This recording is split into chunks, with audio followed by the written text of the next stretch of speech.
Jokowi tegaskan mendukung penuh dan akan bekerja keras untuk PSI. Kini sang putra bungsu yang juga Ketua Umum PSI Kaisang Pangarep menyebut inisial J akan menjadi Ketua Dewan Pembina partainya. Lalu seberapa besar kemungkinan Jokowi akan masuk dalam struktur PSI? Kenapa PSI terkesan malu-malu untuk mengajak Jokowi bergabung? Apa yang ditimbang PSI dan apa yang ditimbang Bang Jokowi? Kita bahas bersama analis politik dari Parameter Politik Indonesia, Adi Prayitno. Mas Adi, membaca gaya komunikasi politik Jokowi setelah lantang bilang akan dukung partai PSI dan akan menjadi partai besar di 2034. Makanya ia akan bekerja keras untuk PSI. Ini kode dari Jokowi untuk gabung di PSI dalam strukturnya? Ya, saya kira itu memang kode keras ya soal kemungkinan Jokowi akan bergabung di PSI. Meski secara prinsip sebenarnya tanpa legal format, tanpa masuk struktur sekalipun, PSI itu kan imam besar politiknya adalah Jokowi. Orkestrasi politiknya adalah sangat tergantung bagaimana arahan-arahan politik yang disampaikan oleh Jokowi. Tapi kalau boleh kita menebak sebenarnya, siapa sebenarnya sosok berinisial J yang dimaksud oleh Kaisang sudah bersedia didapuk sebagai Ketua Dewan Pembina PSI, kemungkinannya dua hal. Pertama adalah Pak Jokowi, yang kedua adalah Pak Jeffrey Giovanni. Iya. Kalau kemudian at the end of the day-nya misalnya yang jadi Ketua Dewan Pembina PSI itu adalah Jeffrey Giovanni, tentu tidak ada elemen of surprise yang sebenarnya ditunggu oleh publik. Karena selama ini memang JG adalah sosok pendiri dan juga adalah sebagai orang yang pernah menjadi ketua Dewan Penasehat ya. Kalau yang kemudian ditunggu yang kedua adalah Pak Jokowi, ini yang sebenarnya ditunggu dalam konteks legal formal secara struktural menyatakan diri dan menjadi bagian penting dari PSI. Inilah yang saya kira dugaan publik ketika Kaisang mengatakan tanda-tandanya adalah tokoh nasional berinisial J sudah bersedia. Publik itu menduga akan mengarah kepada Pak Jokowi bersedia sebagai ketua karena sebelumnya memang Jeffrey Giovanni sudah menjabat sebagai Ketua Dewan Pembina. Seandainya Jokowi menjadi Ketua Dewan Pembina PSI, apakah Jokowi masih punya istilahnya bargaining politik yang kuat? Mengingatkan kita tahu bahwa PSI tak lolos di parlemen.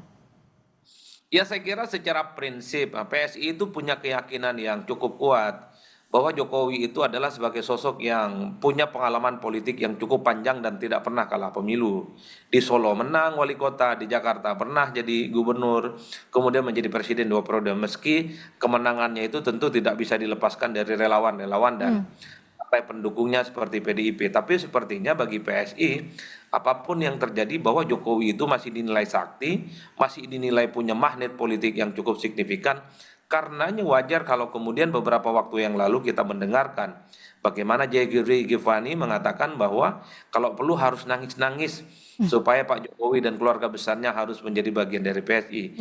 Itu kan menegaskan bahwa kiblat politik, imam politik, ideologi politik yang ingin dibangun oleh PSI tak lain tak bukan hanyalah Pak Jokowi. Makanya tidak mengherankan ketika Kaisang menyebut inisial J tokoh nasional itu sebenarnya publik menerka konfirmasinya adalah Pak Jokowi bukan yang lainnya. Tapi Mas Adi, Kalau Pak tapi Mas Adi kalau dilihat di sini siapa sebenarnya yang lebih akan diuntungkan? Apakah Pak Jokowi sebagai bentuk kendaraan mesin politiknya atau justru PSI untuk mendongkrak PSI menjadi partai besar seperti yang diinginkan Pak Jokowi pada 2034?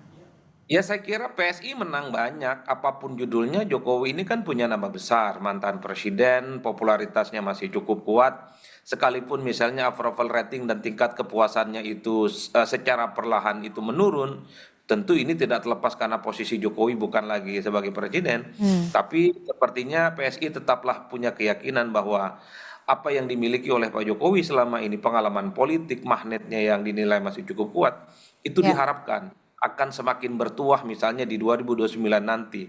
Meski publik juga tahu bahwa sebenarnya PSI mengidentifikasi dengan Jokowi itu sejak pemilu 2024 yang lalu. Dan saat itu juga ternyata PSI nggak lolos ke parlemen.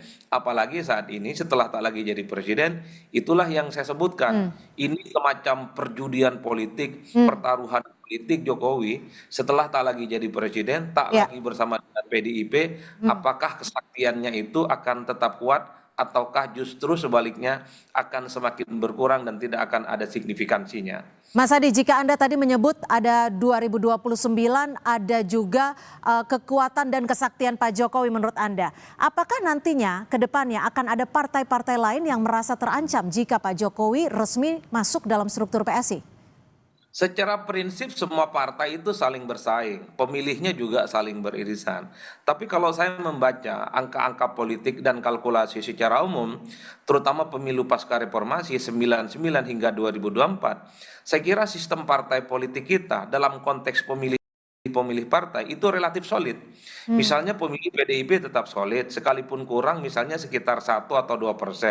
Itu di 2024 kurang kan, kemudian kemarin PDIP. Begitupun dengan Golkar, begitupun dengan Gerindra, begitupun dengan PKB, Nasdem, kemudian Demokrat dan seterusnya. Pemilih-pemilihnya relatif cukup solid.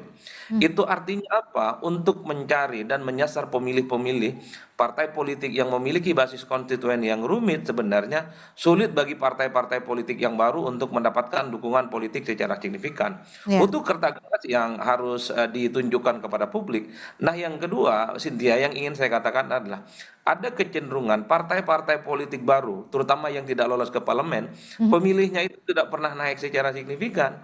Justru kalau kita hitung pemilu pasca reformasi hingga 2024, perolehan suara partai-partai yang tidak lolos parlemen itu ada kecenderungan menurun memang secara signifikan.